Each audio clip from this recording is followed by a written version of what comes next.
En el sótano del Museo Británico, entre más de 130,000 tablillas de arcilla que nadie ha tenido tiempo de leer, había una que llevaba casi siglo y medio sellada con resina protectora. Los registros del museo la describían como catastróficamente dañada. Su texto cuneiforme, corrompido por siglos de humedad y tiempo, era considerado ilegible. Fue catalogada en 1876, fotografiada una sola vez y archivada. Demasiado frágil para manipularla, demasiado rota para intentarlo. Un objeto más en una colección que nadie termina de explorar. Nadie esperaba que contuviera algo importante. En 2019, un equipo de investigadores aplicó tecnología de imagen multiespectral diseñada originalmente para misiones de la NASA. Sin tocar la tablilla, sin romper el sello, solo luz infrarroja y ultravioleta penetrando capas de resina y depósitos minerales acumulados durante milenios. Lo que emergió debajo no era un registro de envíos de grano ni una ofrenda a un templo. Era un mapa estelar, una fecha y algo que los sumerios llamaban el ciclo de retorno. El equipo publicó sus hallazgos en una revista académica especializada en estudios cuneiformes. Luego desapareció, sin entrevistas, sin declaraciones públicas, sin artículos de seguimiento. El traductor principal, el Dr. Michael Westra de Oxford, se retiró abruptamente 6 meses después de la publicación. Cuando alguien logró contactarlo por correo electrónico y le preguntó sobre la tablilla, respondió con 4 palabras. La tradujimos correctamente. Después de eso, no volvió a responder. Para entender por qué esa tablilla inquieta tanto a quienes la han estudiado, hay que entender primero el problema que los arqueólogos llevan décadas tratando de resolver en silencio. Alrededor del año 4500 antes de nuestra era, en el sur de Mesopotamia, entre el Tigris y el Éufrates, apareció algo que no debería haber aparecido. No de golpe en términos humanos, sino en términos evolutivos, en un abrir y cerrar de ojos. Un momento había asentamientos dispersos de agricultores primitivos. Al siguiente, había una civilización completa, no una civilización rudimentaria. Una civilización con lenguaje escrito, matemáticas avanzadas, astronomía sofisticada, sistemas de irrigación, metalurgia y planificación urbana. Todo al mismo tiempo. Todo sin el periodo gradual de desarrollo que precede a cualquier salto tecnológico en la historia humana. Los arqueólogos tienen un nombre para este fenómeno: el problema sumerio. ¿Cómo emerge una civilización completamente formada con conocimiento que debería haber tardado miles de años en desarrollarse? Es una pregunta que los libros de texto modernos suelen esquivar con frases vagas sobre condiciones geográficas favorables o acumulación de intercambio cultural. Pero ninguna de esas respuestas cierra el hueco. Ninguna explica la velocidad. Los propios sumerios, sin embargo, no tenían ningún problema para explicarlo. En sus textos, en miles de tablillas de arcilla que han sobrevivido hasta hoy, dicen con toda claridad que el conocimiento no lo desarrollaron ellos, que les fue entregado por seres a los que llamaban los Anunnaki, una palabra que en sumerio antiguo se traduce aproximadamente como aquellos que del cielo a la tierra vinieron. No cielo en sentido espiritual, cielo en sentido literal, descenso real desde arriba. La lista real sumeria, uno de los documentos históricos más importantes de esa civilización, registra a cada gobernante de Sumer desde los tiempos más remotos. Y en sus primeras líneas describe reyes que reinaron durante miles de años, antes de un evento que los textos llaman simplemente el Gran Diluvio. La frase exacta que usa para describir el origen de la realeza es esta: la realeza fue bajada del cielo, no elevada desde abajo, bajada desde arriba. Después del diluvio, los reyes humanos empiezan a gobernar durante vidas normales. El texto traza una línea clara entre 2 eras distintas. Antes, cuando seres con capacidades extraordinarias gobernaban directamente. Después, cuando los humanos quedamos solos. Durante siglos, los académicos descartaron estos textos como mitología. Listas de reyes exageradas para legitimar linajes reales. Narrativas de diluvio distorsionadas con el tiempo. Dioses inflados hasta proporciones cósmicas. Solo historias. Pero entonces empezamos a encontrar las ciudades. Uruk, Eridu, Nippur, Lagash, centros urbanos masivos con poblaciones de decenas de miles de personas, construidos con una precisión de ingeniería que rivaliza con la construcción moderna. Los zigurats, las pirámides escalonadas que servían como templos y centros administrativos, estaban alineados con estrellas específicas con una exactitud astronómica que no tiene explicación simple. Los sumerios rastrearon a Venus con tanta precisión que sus cálculos de su ciclo orbital difieren de las mediciones modernas en apenas unas pocas horas a lo largo de un periodo de 500 años. 500 años, unas pocas horas de diferencia. Sabían cosas que no deberían haber sabido, y el origen de ese conocimiento, según ellos mismos, era siempre el mismo. Hay una lista de cosas que los sumerios conocían que resultan difíciles de explicar dentro de los marcos históricos convencionales. No imposibles, difíciles. Y la dificultad se acumula hasta un punto en el que la explicación de brillantes observadores empieza a crujir. Sabían que Saturno tenía anillos. Esto no debería ser posible. Los anillos de Saturno no son visibles a simple vista. Galileo los detectó con su telescopio en 1610 y pensó que era un planeta triple porque su instrumento no tenía suficiente resolución para distinguirlos con claridad. Los sumerios los representaron en grabados y los describieron en textos miles de años antes de que existiera un telescopio. Representaron el sistema solar con el Sol en el centro, no la Tierra, el heliocentrismo. Copérnico no lo formuló hasta el siglo XVI. En la cosmología sumeria, la Tierra giraba alrededor del Sol 4000 años antes de que el mundo occidental aceptara esa idea. Tenían cartas estelares que mostraban planetas que no fueron redescubiertos hasta la era del telescopio. Urano fue identificado oficialmente en 1781. Neptuno en 1846. Ambos aparecen representados en artefactos sumerios con una precisión que no tiene explicación dentro del modelo de astronomía observacional a simple vista, y calcularon la precesión de los equinoccios, el lento bamboleo del eje terrestre que cambia qué estrellas aparecen en el cielo nocturno a lo largo de miles de años. Un ciclo completo dura aproximadamente 26.000 años. Calcularlo con precisión requiere observaciones continuadas durante generaciones, matemáticas avanzadas y una comprensión del movimiento terrestre que contradice la cosmología geocéntrica. Los sumerios lo tenían. ¿Cómo explicaban ellos este conocimiento? Siempre de la misma manera.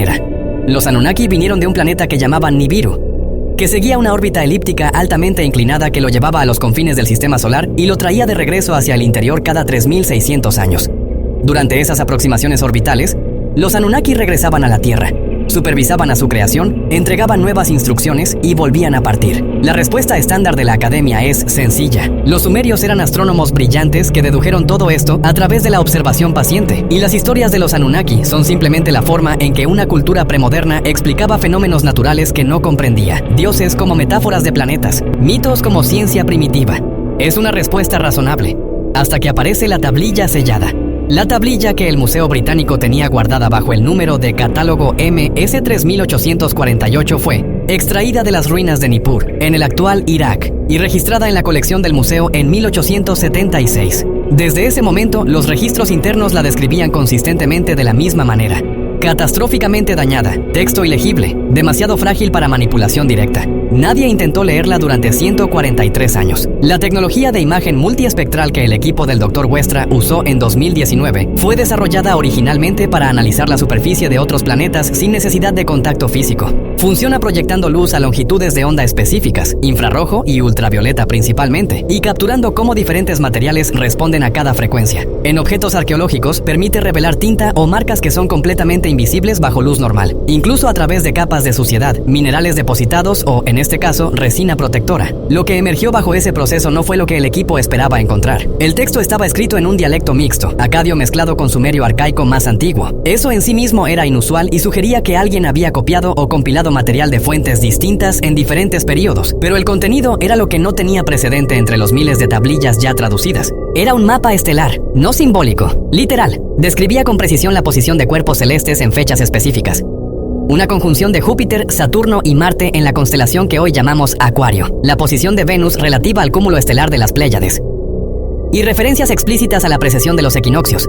Ese lento movimiento del eje terrestre que los sumerios, según este texto, no solo conocían, sino que utilizaban como sistema de datación a largo plazo. El texto decía lo siguiente, en traducción directa: cuando los astros errantes se alineen en la casa del portador de agua y el brillante se encuentre en el hombro de las 7 hermanas, el camino se abre. Los Anunnaki que partieron en el tiempo de las grandes aguas regresarán como prometieron. La primera señal es el fuego en el cielo. La segunda señal es el temblor de los cimientos. La tercera señal es la voz que habla sin sonido. Los investigadores introdujeron los datos astronómicos en el mismo software que la NASA utiliza para calcular posiciones históricas y futuras de cuerpos celestes. La alineación exacta descrita en la tablilla. Esa configuración específica de planetas y estrellas ocurre raramente. La última vez que sucedió fue alrededor del año 3100 antes de nuestra era, justo antes de que la civilización sumeria emergiera de forma súbita y completamente desarrollada.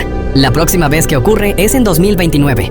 El equipo publicó sus hallazgos en el Journal of Cuneiform Studies en 2020, bajo el título académico de Precisión Astronómica en Textos Prognosticadores Sumerios Tardíos, árido técnico enterrado en lenguaje sobre coordenadas eclípticas y matemáticas sexagesimales. Diseñado parecería para ser ignorado por cualquiera que no fuera un especialista. Pero en la página 14, en una nota al pie, el Dr. Westra escribió algo que ningún arqueólogo debería escribir en una publicación revisada por pares. Escribió esto: la precisión de los cálculos astronómicos en MS3848 supera las capacidades conocidas de la astronomía observacional sumeria en varios órdenes de magnitud. Ninguna explicación consistente con los modelos históricos actuales da cuenta de esta discrepancia. Traducido fuera del lenguaje académico, no deberían haber podido calcular esto, pero lo hicieron. Y lo que vino después del silencio del Dr. Westra fue todavía más perturbador que la tablilla misma. Cuando otros investigadores intentaron acceder a los datos de imagen multiespectral que habían revelado el texto oculto, El Museo Británico denegó todas las solicitudes, citando la fragilidad del objeto. Los datos completos del escaneo nunca fueron publicados. Las coautoras del estudio, la doctora Sarah Prentice y la doctora Amir Nasari, declinaron hacer comentarios públicos. Cuando una periodista especializada en arqueología presionó a Prentice en una conferencia, esta respondió únicamente que la traducción se sostiene como fue publicada y que la interpretación estaba fuera de su ámbito. Es una frase extraña para una arqueóloga. La interpretación es literalmente su trabajo, a menos que la interpretación los haya llevado a un lugar al que no querían ir públicamente. El Dr. Westra eligió un camino intermedio que tiene una lógica perturbadora si se piensa con frialdad. Publicó los hallazgos en una revista académica lo suficientemente especializada como para ser ignorada por los medios masivos. Preservó el registro.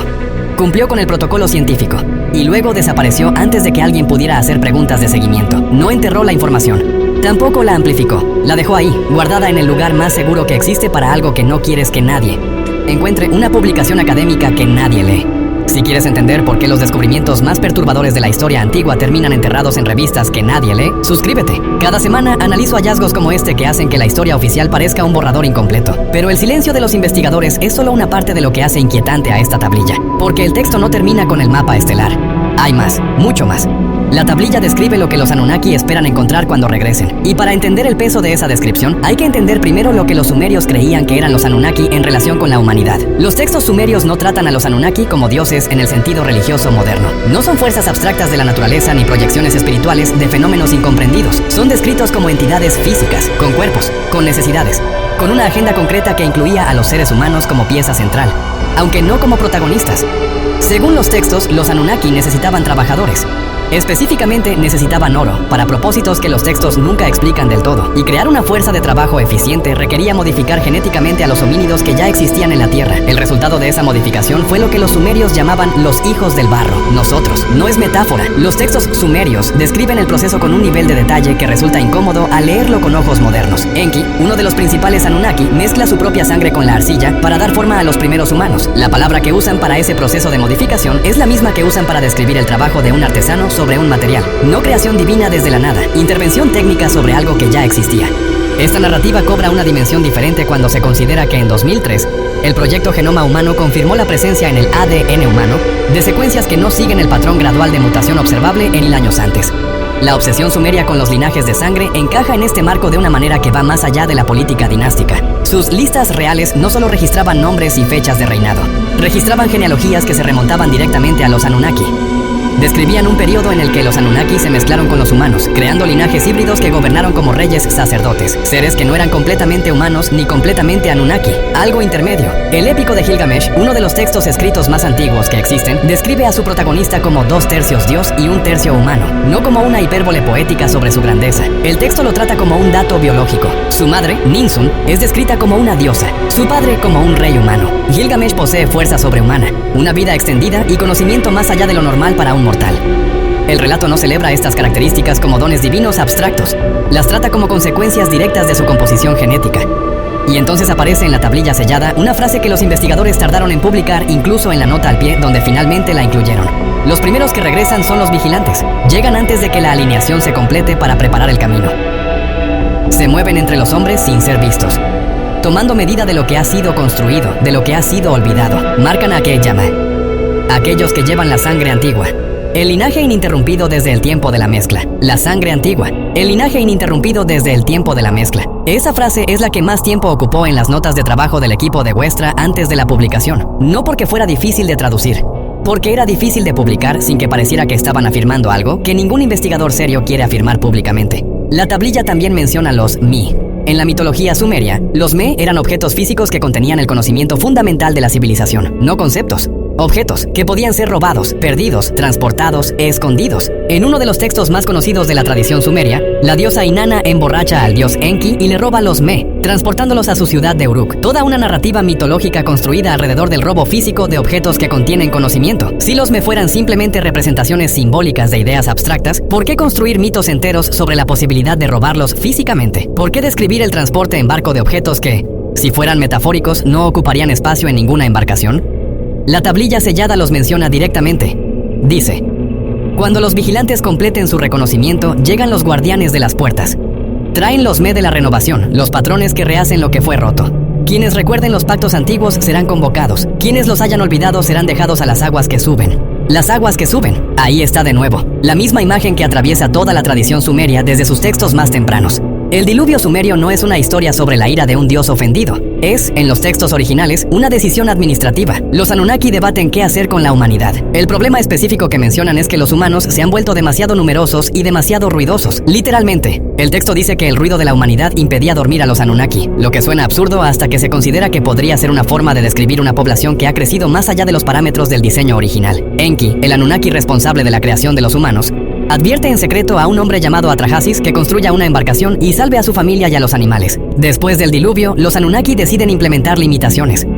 Reducir la fertilidad humana, acortar los periodos de vida, establecer controles sobre la población para que no vuelva a crecer de forma incontrolable. Más de 200 culturas distintas en todo el planeta tienen una narrativa de diluvio. Culturas que no tuvieron contacto entre sí. Los detalles varían, pero el núcleo es siempre el mismo. Una catástrofe global. Seres superiores que deciden reiniciar. Un grupo seleccionado que sobrevive para reconstruir. La arqueología convencional explica esto como memoria cultural de inundaciones locales amplificadas en mito global. Es una explicación posible, pero la versión sumeria da dimensiones para la embarcación. Describe la duración de la lluvia y la inundación. Nombra la montaña donde la embarcación encalló, el monte Nisir, que es una montaña real en la cadena del Zagros. Y ahora esta tablilla está diciendo que volverá a ocurrir. No como castigo, como parte del ciclo. Las aguas que suben, vinculadas al regreso de los Anunnaki, son un protocolo, no una venganza. Lo que hace que eso sea difícil de descartar como fantasía antigua son las señales secundarias que la tablilla lista, los marcadores de respaldo, en caso de que la alineación astronómica principal no sea suficiente para identificar el momento. En la temporada previa al regreso, la Tierra gime con furia creciente. Las montañas que durmieron desde el tiempo del gran frío despiertan con fuego. Los mares suben y engullen las costas donde los hombres construyeron sus torres de orgullo. La enfermedad se mueve entre las naciones invisible e incurable, transportada por el propio aire. Terremotos, actividad volcánica, elevación del nivel del mar, pandemias. Los escépticos señalan con razón que estas señales podrían describir prácticamente cualquier periodo de la historia humana. La profecía vaga que encaja en cualquier desastre que la gente esté viviendo en el momento en que la lee. Excepto por un detalle, la tablilla dice que estos eventos no ocurren de forma aleatoria. Siguen un patrón vinculado a la posición de Nibiru mientras entra en el sistema solar interior. La influencia gravitacional de un cuerpo planetario masivo al atravesar el sistema desestabiliza las órbitas de otros planetas, causando mayor actividad tectónica, perturbación climática e interferencia electromagnética. Aquí es donde la discusión se complica de forma irreversible. La astronomía convencional dice que no existe ningún planeta X, ningún Nibiru, ningún planeta masivo no descubierto en nuestro sistema solar. Hemos mapeado todo. Hemos calculado la mecánica orbital con precisión suficiente para enviar sondas a los confines del sistema. Si un objeto del tamaño de un planeta se aproximara al sistema solar interior en una órbita de 3.600 años, lo habríamos detectado hace décadas. Pero en 2016, investigadores del California Institute of Technology publicaron evidencia de lo que llamaron el Planeta 9, un planeta masivo con una masa calculada en 10 veces la de la Tierra, orbitando mucho más allá de Neptuno. No lo vieron directamente, dedujeron su existencia a partir de las órbitas agrupadas de objetos distantes en el cinturón de Kuiper. Algo masivo estaba tirando de esos objetos, curvando sus trayectorias de maneras que solo tienen sentido si hay un planeta grande que aún no hemos localizado. Los investigadores fueron cuidadosos en señalar que esto no es Nibiru, que no estaban confirmando ninguna teoría alternativa, que simplemente había evidencia gravitacional de algo que no estaba en los modelos. Pero la pregunta que ese descubrimiento reactivó es incómoda. Si hay un planeta masivo que no sabíamos que existía, podría haber otro. La tablilla describe la aproximación de Nibiru no solo a través de efectos gravitacionales, sino a través de fenómenos electromagnéticos. El cielo arde con colores nunca vistos. La noche brilla como si la iluminara un sol invisible. La piedra de carga pierde su camino y las aves caen confundidas del aire. Aurora boreal en latitudes inusuales. Desorientación de aves migratorias. Perturbación del campo magnético terrestre. Estas son cosas que suceden cuando la magnetosfera de la Tierra es golpeada por partículas cargadas provenientes del Sol. Pero la tablilla dice que ocurren cuando Nibiru se acerca, sugiriendo que el planeta mismo genera o canaliza energía electromagnética de maneras que la física planetaria actual no contempla. El campo magnético terrestre se está debilitando. Esto no es especulación alternativa, es un hecho medido y documentado por agencias espaciales de todo el mundo. El polo magnético norte lleva décadas desplazándose a una velocidad que se ha acelerado notablemente desde los años 90. Los modelos actuales no tienen una explicación definitiva para la aceleración. Es un proceso que ocurre de forma natural a lo largo de los milenios, sí, pero la velocidad actual es inusual dentro de los registros históricos disponibles. En 2020, astrónomos en Chile reportaron una firma infrarroja anómala que no correspondía a ningún objeto catalogado. Los datos fueron clasificados como error instrumental. En 2022, astrónomos aficionados en Australia afirmaron haber fotografiado un objeto oscuro y grande moviéndose contra el fondo de estrellas fijas. Sus hallazgos fueron descartados como mancha en el sensor de la cámara, siempre desde el hemisferio sur, siempre descartados. Y la tablilla describe a Nibiru aproximándose desde una trayectoria altamente inclinada respecto al plano del sistema solar. No desde la eclíptica, donde están enfocados la mayoría de nuestros sistemas de vigilancia del cielo, desde abajo o desde arriba, desde el ángulo que menos vigilamos. Desde el hemisferio celeste que solo es visible desde el sur. Si estás pensando que hay demasiadas coincidencias acumulándose en la misma dirección, no estás solo. Suscríbete si quieres seguir recibiendo análisis de este tipo. Hay más hallazgos conectados a esta historia que no caben en un solo video. Zecharia Sitchin fue el investigador que popularizó la teoría de los Anunnaki en los años 70 a través de su libro El 12º planeta. La academia lo descartó sistemáticamente. No era lingüista de formación. Era un investigador independiente trabajando desde los márgenes. Los especialistas en sumerio señalaron que sus traducciones eran inexactas, que seleccionaba textos que confirmaban su teoría e ignoraba el contexto de los que no la confirmaban. Pero Sitchin hizo predicciones específicas basadas en su lectura de los textos sumerios. Dijo que descubriríamos un 10º planeta en el sistema solar exterior. En 2005 se descubrió Eris, un planeta enano más allá de Plutón. Dijo que los textos antiguos describían ingeniería genética, la manipulación deliberada del ADN humano por los Anunnaki. En 2003, el proyecto Genoma Humano confirmó la presencia de secuencias en el ADN humano que no siguen el patrón gradual de mutación observable en otras especies. Sitchin murió en 2010. Nunca vio traducida la tablilla sellada. Pero el texto describe exactamente lo que él dijo que encontraríamos: un ciclo de retorno, un disparador astronómico e instrucciones para quienes permanecen. La convergencia de fechas es lo que más incomoda a los investigadores que han intentado desacreditar la lectura de la tablilla. El calendario maya de cuenta larga, el que supuestamente terminaba en 2012, fue recalculado por un grupo de académicos que argumentan que la conversión original del sistema de datación maya al calendario gregoriano tenía un error de 17 años. La fecha corregida, según este recálculo, es 2029. Las profecías Hopi describen el regreso de las personas de las estrellas cuando aparezca una estrella azul y la Tierra comience a temblar. La estrella azul, según algunas interpretaciones, es un planeta que refleja la luz del Sol. Nibiru, si existe, y si es un gigante de hielo como Neptuno, sería azul. El libro de Apocalipsis describe una estrella llamada Ajenjo que cae del cielo y envenena las aguas, un objeto celeste que trae catástrofe, un regreso de algo que juzga. ¿Estas fuentes describen el mismo evento desde perspectivas culturales diferentes? ¿O es esto simplemente la búsqueda de patrones de una especie que necesita encontrar sentido donde solo hay coincidencia? El problema es la convergencia, fuentes sin contacto entre sí apuntando al mismo año, con descripciones que se solapan en detalles demasiado específicos para ser atribuidos cómodamente al azar. Y entonces está la última sección de la tablilla. Está escrita en una mano diferente, añadida posteriormente posiblemente por un escriba que presenció algo y sintió la necesidad imperiosa de dejarlo registrado, no como parte del texto principal, como una adición urgente al margen. Dice esto: los vi en el año 14 del reinado del rey Ur-Nammu. 3 vigilantes descendieron en la noche, su nave silenciosa como estrellas que caen. Llevaban los rostros de hombres, pero se erguían más altos que cualquier guerrero. Hablaron la lengua antigua, el idioma de la primera ciudad, y preguntaron por el rey. Examinaron los almacenes de grano, las alturas del Zigurat, las cartas estelares que habíamos preservado. No hablaron de cuándo regresarían, solo dijeron: el ciclo continúa, no hemos sido olvidados. El año 14 del reinado de Ur-Nammu fue aproximadamente el 2100 antes de nuestra era. La tablilla fue sellada y conservada poco después. ¿Por qué? ¿Por qué tomar el informe de una visita y sellarlo para 4000 años? A menos que no fuera una visita rutinaria. A menos que los vigilantes hubieran dicho algo más, dado una advertencia, una promesa, instrucciones que debían permanecer ocultas hasta que la alineación volviera a aproximarse. Y ahora el sello ha sido roto. El texto fue revelado justo a tiempo para el siguiente ciclo. Si eso te parece demasiado organizado para ser coincidencia, considera lo siguiente. Los investigadores no sabían que el texto era profético cuando comenzaron a escanear la tablilla. Pensaban que era otro registro económico. La tecnología que lo hizo posible fue desarrollada para explorar otros planetas, no para leer arcilla antigua. La publicación ocurrió en 2020, 9 años antes de la fecha que el texto describe. Todo eso podría ser coincidencia. O podría ser, como sugiere la tradición sumeria, que hay quienes han estado esperando este momento durante mucho tiempo, preservando conocimiento, preparando. Los sumerios tenían sociedades sacerdotales que guardaban el conocimiento astronómico como secreto de Estado. Esas tradiciones no murieron con Sumer, fueron absorbidas por Babilonia, luego por Persia, luego por escuelas de misterio que persisten en formas distintas hasta hoy. La pregunta que el Dr. Westra probablemente se hizo antes de retirarse es la misma que cualquiera que lea la tablilla termina haciéndose. Si esto es real, si los Anunnaki operan en escalas de tiempo que los humanos no podemos comprender, si un ciclo orbital de 3600 años es para ellos lo que una estación es para nosotros, entonces desde su perspectiva hemos sido un experimento en pausa.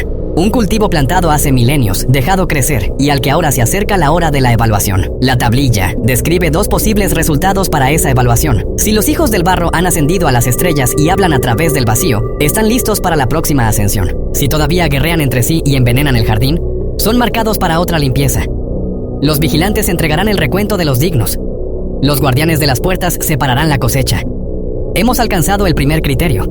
Los humanos hemos estado en el espacio. Comunicamos a través del planeta de forma instantánea. Hemos enviado sondas más allá del sistema solar.